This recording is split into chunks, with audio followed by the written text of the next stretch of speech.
I want to talk about how to live a fruitful life. So, I don't know who watches rugby, but I assume meeste van julle kyk. Nee, most of you watch. So those of you who don't watch rugby, there's this whole, we had the World Cup last year and we had to play in Europe, we had to play against a lot of teams, and there were a lot of noises that were made. And I want to show you a video. So one of the I think it was the quarterfinals, we had to play France in France against France. So you can imagine the whole setup. And what they are known for is almost like soccer, is they are known for their singing. So they had to train to prepare themselves for this. They're going to play against France, but the noise are going to be so overwhelming that how are they going to beat them? So Rassi had this brilliant idea. Sounds like this big music system, and we just put that on replay all the time. The coaches prepped us in the week. We played the national anthem over and over and over and over. How vocal they're going to be. There's songs that can get under your skin.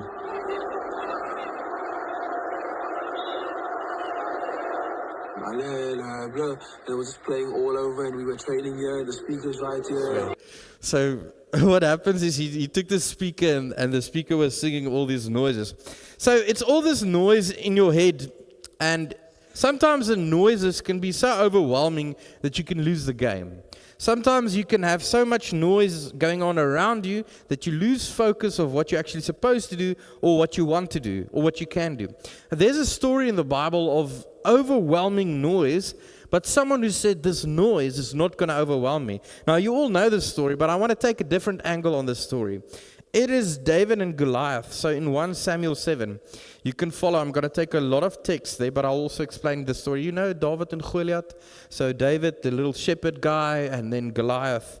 So in 1 Samuel 17, it starts with, now the Philistines gathered their forces for war and assembled at Sukkot in Judah. They pitched camp in Ephes Damin, between Sukkot and Azekah.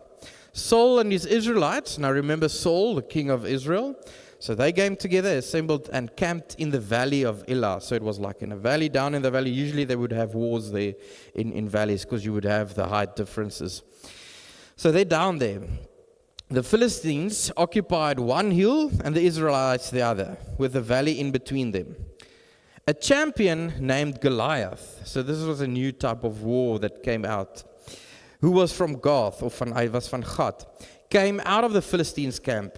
His height was 6 cubits, a span of, and I wrote it there, it's around about 3 meters. Who around here is above 2 meters? No one above 2 meters. So around 3 meters. So it's like almost amper 2 eben etzebette, if that's the plural. Now this guy called, let me just switch it on. This guy called Goliath, he had a bronze helmet on his head and wore a coat of scale armor of bronze, weighing 5,000 shekels. When I wrote there, it's about 58 kilograms. So on his chest, what he had on him was 58 kilograms. Now, I don't want to ask you who weighs 58 kilograms, so I'm not going to ask that. But 58 is quite, so my one child is about 24 kilograms, and the other one is about 20. So to carry both of them usually tires me within 10 seconds. So he's got that on. On his legs, he wore bronze greaves, and a bronze javelin was slung on his back. He had a spear as well. The spear shaft was like a weaver's rod, and the iron point, so the point of the spear, just the point on top, was about 7 kilograms. His shield bearer went ahead of him. Goliath stood and shouted to the ranks of Israel. So to make an analogy or an example, it would be like the Springboks playing France. It would be the similar story. It would be you walking into a fight which you are overwhelmed by the noise. You are going in there. Now, my one friend was at that at that specific Springboks game. I'm not going to get it correct 100%, but he said there's about 78,000 people who watched that game live. Out of the 78,000 people, it was about 7,000 people that were tourists. So they worked out roughly that it was about, out of a stadium of 80,000 people, there were about 6,000 Springbok supporters. Now you're playing in Europe with 5,000 guys screaming for you in a crowd where there's 73,000 people screaming against you. The story in the Bible is almost similar, where Goliath comes out of that forces standing across them. And he's so overwhelming. Just his presence is so overwhelming that the whole of Israel is frightened. They can't get a guy to go and fight him. And then he knows he's big, so he just challenges them. He shouts. He challenges them. So I want to first say there's a voice always in your life. And the one voice is the enemy. Goliath, the enemy's voice, is always present. The enemy's voice is always present. And when you hear it, like the rain, it can be overpowering. And if you were to attend to that voice, you would lose focus. If you were to attend to that voice, and that's what happened with Israel. They stood there and they saw this guy, but they heard him. Because they heard him, they got scared. There's one voice in your head. There will always be an enemy's voice in your head. One who says you can't, you're not good enough, you're not strong enough, you're not big enough. There was a second voice in the story of David and Goliath. That was the voice of the mass or the many. That's also a voice in your life. This voice is with the crowd. The crowd that will say, so let's use the Springboks. For them it would be France standing up. That would be the opposite. Or the enemy, or not the enemy, but the opposite one, and then the voice of the crowd. And sometimes these two work together. You have the enemy's voice in your head, and you have the crowd's voice in your head. So you have the enemy telling you, you're not going to do it, you can't do it, and you have the crowd's voice. So the crowd's voice, then the Philistines said, this day I defy the armies of Israel.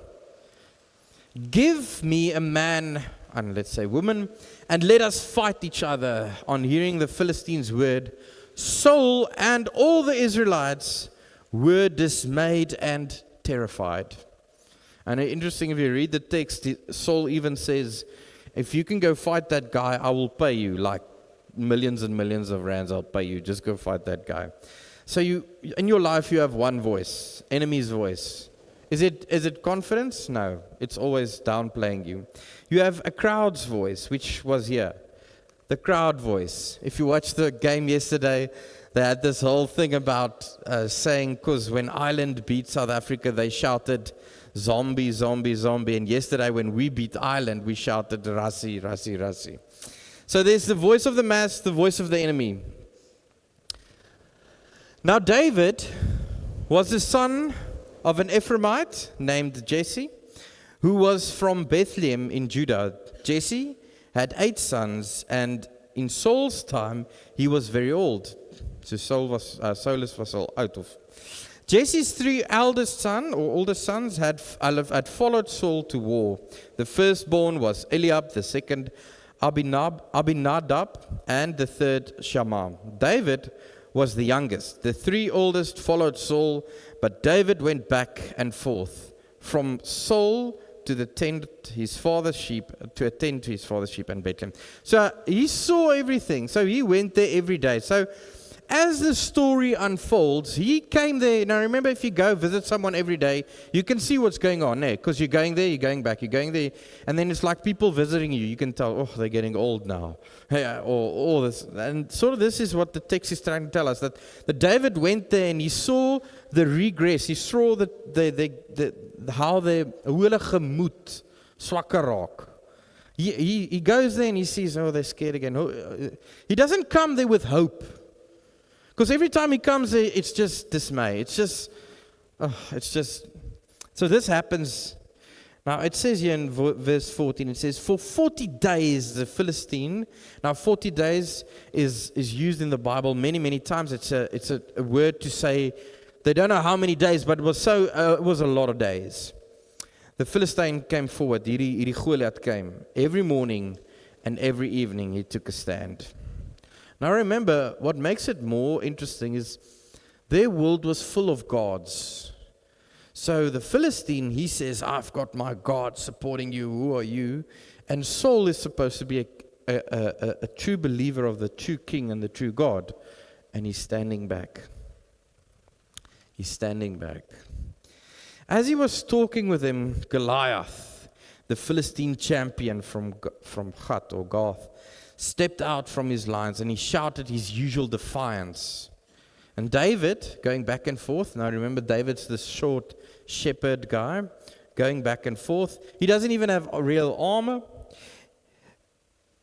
He hears it. And whenever the Israelites saw the man, they all fled him in great fear. So all the soldiers and all the fighters just came back. Maar David, I heard it. Now the Israelites had been saying, do you see how this man keeps coming out? He comes out to defy Israel, the king will give, and then the king, he sees his army is so scared, he goes into bribery. He says, he will give him a great wealth to the man who kills him. He will also give him his daughter in marriage. He's so desperate. Now I stand there and I say, if we need to win this war. If you can just go fight, I'll give you a lot of money and I'll even give you one of my daughters. That's how desperate he is. To say, just go beat that guy. But David sien al hierdie goed. He will also give him his daughter in marriage and exempt them from taxes in Israel. So julle gaan sommer belasting nooit weer betaal nie. So it's quite a good deal, né? If you were to go and face Goliath, you got quite a good deal. You got a wife, you got money, it's quite a good deal. I don't know why would you say no. So they were so scared that they denied all of those things. Not one guy stepped up and said, well, I'll take the money and the wife and everything. It's worth it. They must have been terrified. David asked the men standing near him, what will be done for the man who kills the Philistine and removes this disgrace from Israel? Who is this man, this uncircumcised Philistine? You see, this guy doesn't even believe in the Lord. He believes in himself. He's got this arrogance. He's got this self-trust. That he would shout and defy the armies of the living God. He's shouting against the armies of the living God. David is not coming in saying, I want the money and the wife and I'll go fight. His main concern is, all of you are standing here and you believe, but you're scared of that guy. All of you're standing here with spears and swords and everything, but you're scared. You shouldn't be scared. They repeated to him what had been said. This is what will be done to him. So they said, listen, if you want to go fight, you can win some money and get a wife. Saul looked at David, the king, the leader. The leader looked at David and he said, you, David, you're not able to go out against the Philistine and fight him. You're only a young man. You don't even know anything about fighting. He has been a warrior from his youth. He's been trained. Now you want to go play against him. So you've got the voice of the enemy who's saying you can't do it. You've got the voice of the crowd saying you won't be able to do it. And now you've got the voice of your coach, your mentor, your king, telling you you won't be able to do it. Now I don't know how many of you have been in these places where all these voices, they add up. They add up. Saul replied, you are not able to go against this Philistine. You're a young man. That's what I said. Now David's argument to this, he now needs to justify why he is eligible to go and fight Goliath. And you hear what his argument is. He says, well, I've been looking after sheep. He says, your servant has been keeping his father's sheep. And when a lion or a bear came and carried the sheep from the flock, I went after it. I struck it and I rescued the sheep from its mouth. When it turned on me, I seized it by the hair, struck it and killed it. Who saw any of this? Who saw any of these kills? No one. Because it happened there alone in the bush. There was no GoPros and cameras and iPhones and Androids. And he just tells the story. He says, I have faced many dangers alone. And I could have faced them because my Lord was with me. Your servant has killed both the lion and the bear. This uncircumcised Philistine. Now he emphasizes uncircumcised because he's saying this guy who's a non-believer, he'll be just like one of these lions or bears. It'll be easy because he has defied the armies of the living God. Hear David's argument. David is not upset about the money. He doesn't want to go fight about the money and the wife he wants to go fight, and he's upset because that guy is denying the living God. He's saying he does not live. He's saying, the God you believe in, show him to me. He doesn't exist. And David is upset because you don't challenge my God. And that's what's so powerful about David, what's so nice. So Saul goes to David. Now Saul, the leader, the mentor, the main figure, he's supposed to say, yeah, David, you can do it. I just heard you have killed a lion and a bear and. So Saul goes to David. Now listen to Saul's uncertainty. He says, go and let the Lord be with you. And then Saul says, maar jy kan nie so gaan. You can't go out like that. Almost like a teenage girl going out of the house. You can't go like that. You need to redress. So he calls him back and he puts on a tunic. He put a coat of armor on him and a bronze helmet on his head. David fastened the sword on his tunic. So hy belt wat hy aangetree het, sit hy 'n belt in en 'n sword. And David tried walking around, but he was not used to them. So David had no armor. No armor. All these other guys with armor and protection, and they are scared. David comes with his probably what's some sort of dress like outfit. He's got a belt with a sword. He's got no protection. He's going to fight a guy that's 3 meters tall. That's the tip of his spear is almost 7 kilograms. So David just tells Saul, I cannot go in this, he said to Saul, because I'm not used to them. So he took them off. Then he took his staff in his hand, chose 5 smooth stones from a stream, put them in a pouch of his shepherd's bag, and with his sling in his hand, he approached the Philistine. Can you imagine this? Can you just imagine how crazy this seems? You've got all these fighters fighting for years and years and years. All this training, you've got kings and you've got armies set up. You've got this massive warrior standing across. Your army is so scared, no one wants to go there. They won't even take a bribe. He offers them bribes, go fight. They won't even take a bribe. So the youngest guy, who's not a warrior, he just looks after sheep. His CV doesn't look quite good. He doesn't look like a sniper or a killer maybe he hasn't even killed a man. Probably hy het nog nooit iemand doodgemaak. He says, I'll go kill that guy. Saul says, well, okay, gaan probeer. He's so lost for hope. He says, okay, go. But before you go, let me just try and save a bit of you, because that guy's going to tear the flesh out of you. Let me just try to protect you. So David haal alles af. And meanwhile, the Philistine, with his shield bearer in front of him, he checked and he looked and he saw David walking across. And when he saw David, he said, you know what he said? He said, is this a joke? He said, is this a joke? He said, he looked over and saw that he was a little more than a boy, glowing with health and handsome. I don't know why they put in handsome. Goliath looked at him and he despised him. He said to David, am I a dog that you come to me with sticks? And the Philistine cursed David by his gods. Because remember, this is a war between the gods. And the Philistine God is the real living God. The voice of the crowd, the voice of the enemy, the voice of the doubt. That's the strongest voice. That's the living voice. That's the truth. And David says it's not the truth. David says, I will tell you the truth. And David comes with the truth.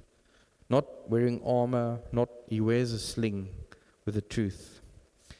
He looked at David and he says, Goliath looks at him and he says, come here and I'll give your flesh to the birds and the wild animals. Then there's another voice. So you've got the enemy's voice telling David, no, you won't be able to do it. The crowd's voice, the whole army saying no. You've got his king and his mentor telling him, David. And now it gets scary. He gets a voice from his close family. Even his close family tells him, David, you won't be able to do this. Because in verse 28 it says, when Eliab, David's oldest brother or eldest brother, heard him speaking. This was before he went out. No, I'm just going back a few verses.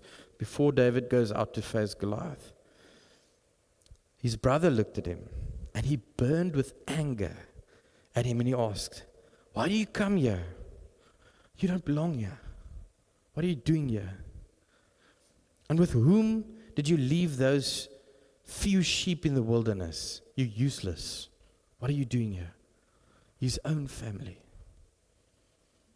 I'm telling you, the overwhelming voices David heard before he went to face Goliath. He heard a king, a mentor, a firm believer tell him, yes, Anikani. He heard all his legions, all his armies, all his warriors tell him, yes, Anikani. He heard his own brother tell him, yes, Anikani. He heard an enemy shouting across, your God does not exist.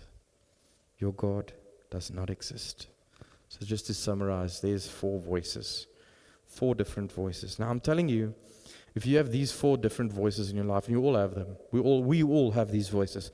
We have enemy voices or opposition voices. We have voices of the world, the mass, or the many. We have voices of our leaders, mentors, of figures, of political figures or leaders or people we look up to. We have voices of close relatives.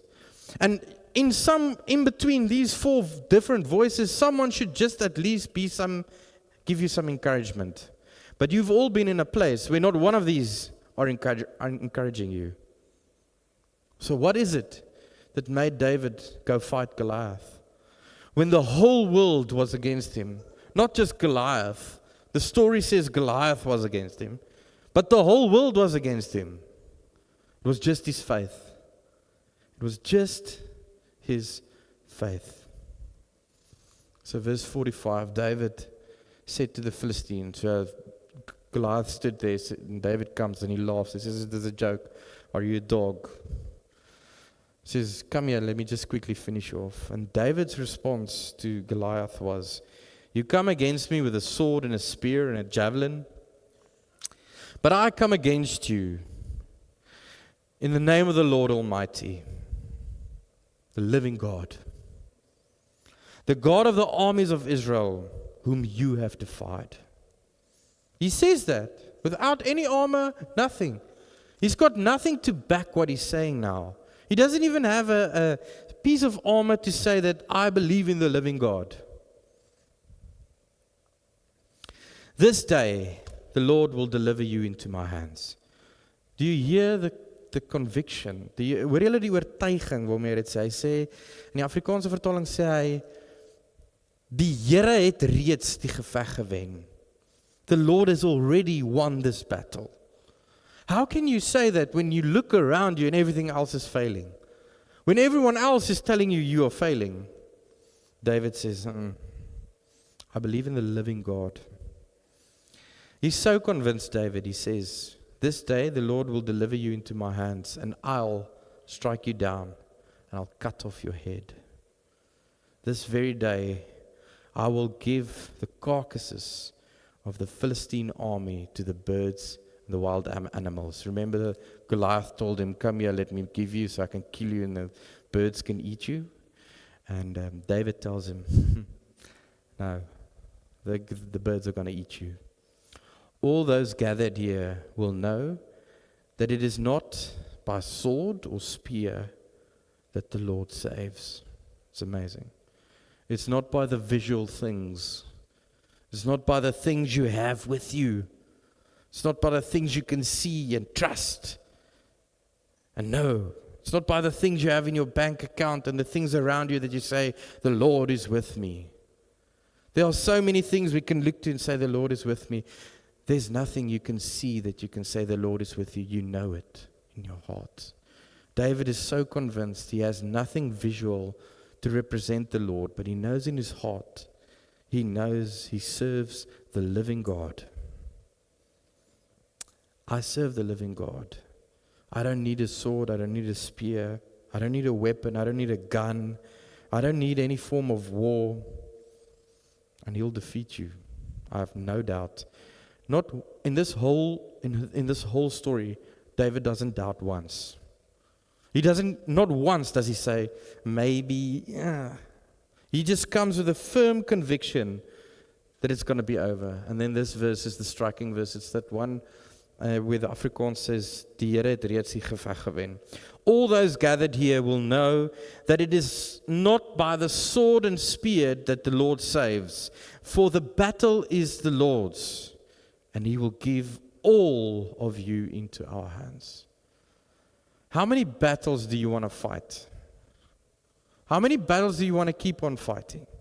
Battles where you want to fight your own enemy, you want to fight the crowds, you want to fight family, you want to fight because they are saying something and it's not the truth. They are saying something to you, breaking you down. They're saying, how many times do you want to fight? Sometimes the battle, well, actually all the time, the battle belongs to the Lord. It's not your battle. It's not your battle to fight. It is not your battle to fight. Jason, will you be able to show that last video, if you can dim the lights as well, please? Greatest man in history. Jesus had no servants, yet they called him master. No degree, yet they called him teacher. No medicines, yet they called him healer. He had no army, yet kings feared him. He won no military battles, yet he conquered the world. He did not live in a castle, yet they called him Lord. He ruled no nations, yet they called him king. He committed no crime, yet they crucified him. He was buried in a tomb, yet he lives today. His kingdom is within the hearts of those who believe. He spoke of love and forgiveness, transforming millions. He offers no material wealth, yet is the treasure of our lives. He promises no earthly power, yet in His name the powerless find strength. Though He left no written words, His message fills countless pages. In His weakness we find strength, in His suffering our salvation. Jesus Christ, the greatest man in history, invites us into a story of redemption, love, and eternal life. It was just a video that really got to me that says, well, what did Jesus actually have? He had nothing. You're sitting here today, and all you have are the voices, because you see them, you hear them. You hear voices of opposition, you hear voices of crowds, you hear voices of the enemy, you hear voices of a family. And those voices are always there to down you. There will always be voices downing you in your life. There will always be someone or something telling you you can't, you will not be able. Yet faith and the living God defies all odds. You don't need anything. You know, I saw that other clip of that other guy, the dominee in Oosterlig, who took the Bible. Can I take a Bible? Can you just give me a Bible? Thanks, Ravona, I'm going to take your Bible. He said, he took the Bible and he said, how much proof do you want? How much more proof do you want? How much more proof do you need than this? How much more proof do you need that God is with you? He's in your heart. He gives you strength. And this covers all other voices. It destroys all other voices and all other enemies and all other things. You don't need other protection and armor. You've got it all. And it's all in just one book, revealing to us the living God. Do you accept Him? So the theme is how to live a fruitful life. It depends on which voice you want to listen and what you see as the truth. Amen.